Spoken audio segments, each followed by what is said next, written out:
सद्गुरु श्री शबरी माता की जय। अवधूत चिंतन श्री गुरुदेव दत्त।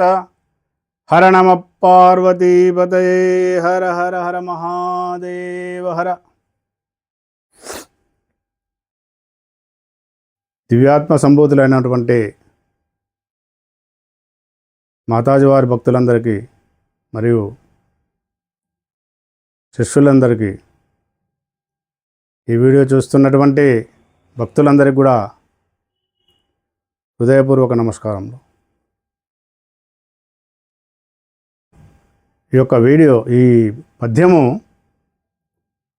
మనస్సు యొక్క స్థితిని గురించి తెలియజేయడం జరుగుతుంది.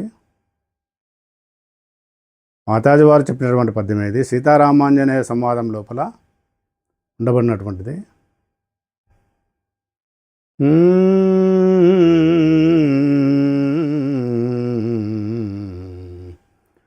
వనితానందన చందనాది విషయ వ్రాతంబులన్ బొంది, వనితానందన చందనాది విషయ వ్రాతంబులన్ బొంది,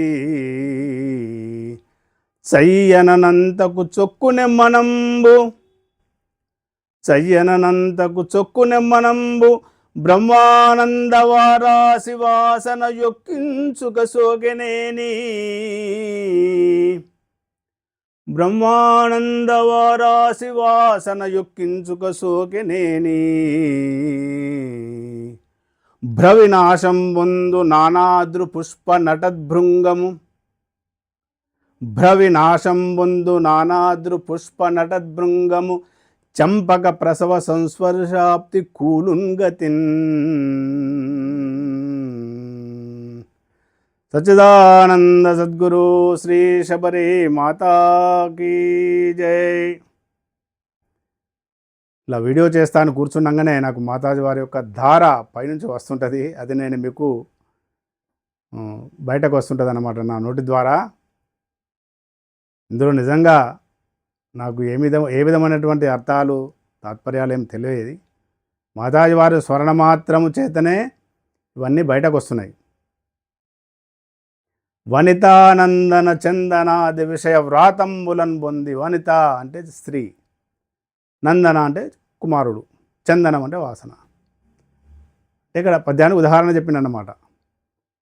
విషయ వ్రాతంబులను పొంది. విషయ వ్రాతములు అంటే మనకు జ్ఞానేంద్రియములు, కర్మేంద్రియములు, అంతఃకరణములు ఇవన్నీ ఉన్నాయి కదా. వీటి చోట విషయేంద్రియముల చోట సంయోగం అయినప్పుడు మాత్రము మనసు ద్వారానే సంయోగం జరుగుతుంది. ఈ మనసు ఆ విధంగా చిక్కుతుంది అన్నమాట ఇంద్రియాల లోపల. ఏ విధంగా? శ్రోత్రము చెవి ద్వారా శబ్దము విని ఆనందపడుతుంది. త్వక్కు స్పర్శ ద్వారా చర్మము ఆనందపడుతుంది. మరి ఈ చర్మము ఆ స్పర్శ ఉంటే సరిపోతుందా అంటే కాదు, మనస్సు దాని ద్వారా ఆనంద పొందుతుంది. అట్లనే నేత్రముల ద్వారా రూపమును చూసి ఆనందపడుతుంది.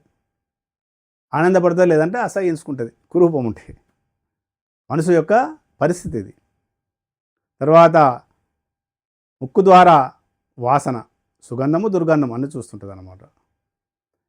సుగంధం వచ్చినప్పుడు సంతోషం అనుకుంటుంది, దుర్గంధం వచ్చినప్పుడు అసహించుకుంటుంది. నాలుక రుచి, మంచి కమ్మటి పదార్థం తిన్నప్పుడు ఆనందపడుతుంది, చేదు తిన్నప్పుడు చేదును అనుభవిస్తుంది. ఇట్లా వనితానందన చందనాది విషయ వ్రాతంబులను పొంది ఈ రకంగా ఇంద్రియాదుల లోపల చొక్కి చిక్కి సొమ్మసిల్లిపోతుంటుంది. అప్పుడు బ్రహ్మానందవారాసి వాసన యొకించుక సూకినని. బ్రహ్మానందవారాసి అంటే వారాసి, అదొక అంతులైనటువంటి బ్రహ్మానందం. శ్రీ బ్రహ్మానందం పరమసుఖదం కేవలం జ్ఞానమూర్తిం, ద్వంద్వాతీతం గగన సదృశం తత్వమస్యాదిలక్ష్యం, ఏకం నిత్యం విమలమచలం సర్వధీ సాక్షిభూతం, భావాతీతం త్రిగుణరహితం సద్గురుం తం నమామి.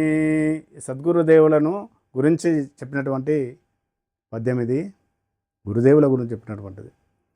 బ్రహ్మానంద వారాసి వాసన ఒకించుక సోకినేని, అది కొంచెము కొంచెం ఒకించుక ఈ మనస్సుకు బ్రహ్మానంద వారాసి అంటే అది ఎట్లా సోకుతుంది?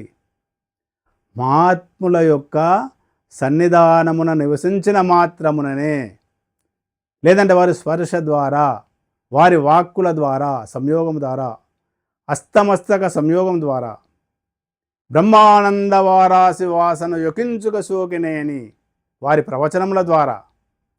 ప్రసాదం అంటే ప్రవచనమే, వాస్తవానికి వారి నోటి నుంచి ఏదైతే వెలువడుతుందో అదే ప్రసాదం. బ్రహ్మానంద వారాసి వాసన ఒకించుక సోకినేని బ్రవినాశం పొందు. అప్పుడు మనసు నాశం పొందు. ఏ విధంగా నశిస్తుంది మరి? దానికి ఒక ఉదాహరణ చెప్పిండు. బ్రహ్మానంద వారాసి వాసన యొకించుక జోకినేని బ్రవినాశం పొందు నానాద్రు పుష్ప నటద్భృంగము చంపక ప్రసవ సంస్పర్శాప్తి కూలున్గతిన్.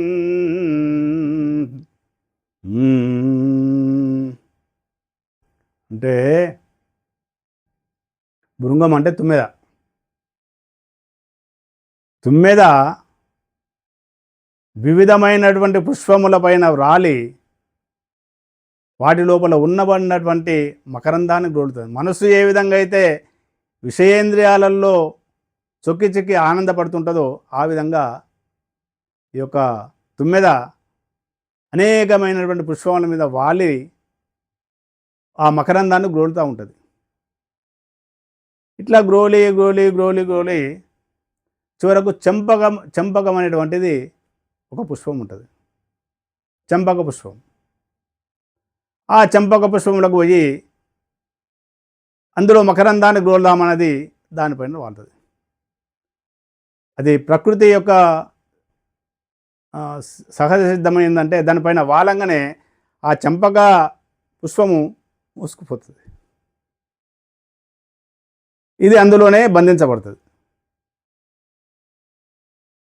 ఎప్పుడైతే ఆ చంపక పుష్పము లోపల మకరందాన్ని గోల్దామని వెళుతుందో అది అందులోనే బంధించబడిపోతుంది, అట్లనే ఉంటుంది. ఆ విధంగా మనస్సు వివిధ విషయేంద్రియముల లోపల చొక్కి చిక్కినప్పటికీ మహాత్ముల సంస్పర్శ చేత, మహాత్ముల యొక్క వాక్కుల చేత, మహాత్ముల యొక్క అస్తమస్తక సంయోగం చేత ఈ యొక్క మనస్సు బ్రహ్మానంద వారాసి వాసన యొకించుక సోకినేని బ్రవినాశం ముందు నానాదు పుష్ప నడద్భృంగం చంపక ప్రసవ సంస్పర్శాప్తి గూర్లుంగతి. చంపక పుష్పం మీద అయితే ఎప్పుడైతే వాళ్తుందో అక్కడ బంధించబడిపోతుంది ఆ మనస్సు. చేష్టలు ఉడిగిపోతుంది. తన యొక్క చేష్టలు, మనసు యొక్క చేష్టలు ఉడిగి ఆ యొక్క బ్రహ్మానంద వారాసిని దాన్ని మాత్రమే గ్రోలుతుంటుంది. బ్రహ్మానంద వారాసి వాసన గ్రోలిన తర్వాత మళ్ళీ ఇంకా ఇంద్రియ మనంబుల వైపు ఇంద్రియాల వైపు వస్తుందా మనసు? అమితమైనటువంటిది ఆనందం. ఆనందంకు తులతూగేటటువంటిది ప్రపంచం లోపల, జగత్తు లోపల ఏది కూడా ఉండదన్నమాట. బ్రహ్మానందము అంత గొప్పనైనటువంటిది. ఆ బ్రహ్మానందం కొరకే మనకు పెద్దలు అందరూ కూడా వేదాలు ఉపనిషత్తులు అన్నీ కూడా మనకు చెప్పినాయి. ముక్తి మార్గం బ్రహ్మానందం గురిన వారికి ముక్తి కరతలామలకం చేతి లోపలనే ఉంటుంది.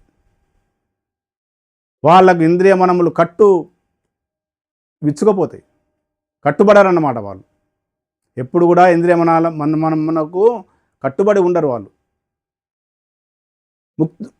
ముక్తి పొందుతారు. ఇట్లా మనస్సు యొక్క పరిస్థితి ఏంటంటే నానా విషయేంద్రియాల లోపల చొక్కి చిక్కి కూడా అనేక ప్రపంచ వ్యవహారాల లోపల కూడా మునిగి తేలుతూ కూడా ఒకించుక ఒకసారి మహాత్ముల సన్నిధికి చేరినంత మాత్రం లోపల, మహాత్ములతో సంభాషించినంత మాత్రం చేత, మహాత్ముల యొక్క వాక్కులు విన్నంత చేతనే ఆ యొక్క మనసు బ్రహ్మానంద వారాసి లోపల ఉలలాడుతుంటుంది. అది దీనిని మననము, శ్రవణము, నిధిధ్యాస ద్వారా నిరంతరం దాన్ని నిలుపుకొని సాధకుడు అట్లనే ముందుకు సాగిపోతుంటాడు అన్నమాట. ఇది మనిషి యొక్క పరిస్థితి. తనుతాగానని మనజును మనమానందాబ్ది లోపల మసలుచు తెలుగును. తనుతాగను మానవుని మనవానందాబ్దిలోన మసలుచు జరుగును. ఇది అంటే పద్యం కొంచెం గుర్తు వస్తలేదు. అంటే దీని అర్థం ఏమిటంటే, తనను తాను కనుగొన్నటువంటి వాని మనసు ఎప్పుడూ ఆనందాబ్ది లోపల ఆత్మస్థితి అందే ఉంటుంది. తనను తాగాక విశ్వమంతా తిరుగుతున్నటువంటి వాని మనసు ఎట్లుంటుందంటే చంచలత్వంతో ఉంటుంది అన్నమాట. ఇది మనకు మాతాజీ వారు సెలవిచ్చినటువంటి పద్యము. ఇందులో ఈ సంభాషణ లోపల కొన్ని నాయి పొరపాట్లు ఏమైనా తొల్లితే క్షమించగలరు, క్షంతవ్యుని. ఇంకా ముందు మనం ఈ వీడియోలు చేసుకుందాము.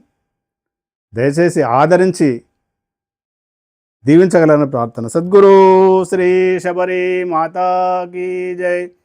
అవధూత చింతన శ్రీ గురుదేవ దత్త. హర నమ పార్వతీపతయే. హర హర హర మహాదేవ హర.